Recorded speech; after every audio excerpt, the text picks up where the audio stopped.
certainly as of next month, we're completely independent as a charity. And what it means is we can actually show some leadership, or at least we can pressure those individuals that should be showing leadership.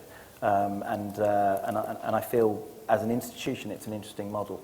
So would you recommend that such an organisation was started here, which had no government funding whatsoever? I think in the area of the arts, I mean, obviously Nesta works across a whole range of areas, but in the particular area of the arts, it's clearly the case that there's leadership gap, you know, in the sense that institutions, for good reasons, don't have the abilities and the independence to look at the long term. These issues of how do you measure cultural value are not solved overnight. It's a long game.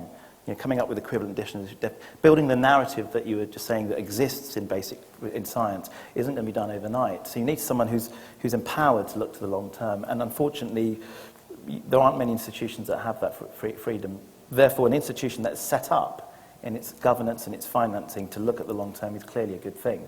So, yeah, my view would be that, from what I understand of the Australian cultural policy situation, is that it would be very helpful.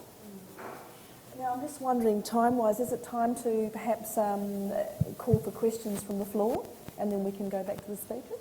Yeah. We've got two microphones be wandering around.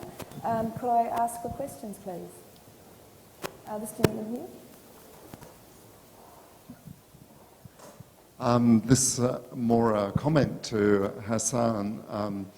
Working both in the arts and in the environment, I totally agree with you about the necessity for economic valuations.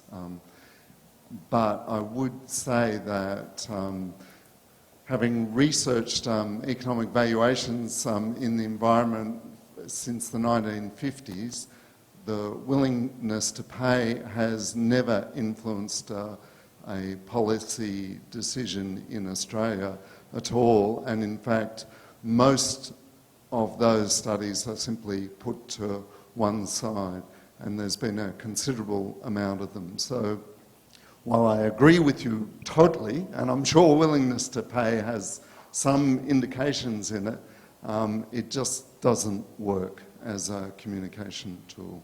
But I think you might have hinted at that.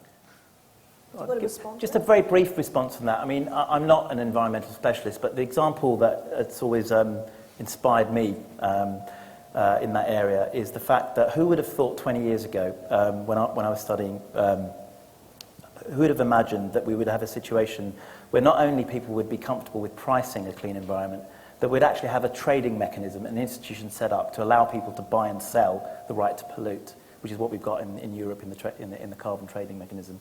So actually, I think there is a very deep sense in which valuation and making explicit the costs and benefits of different activities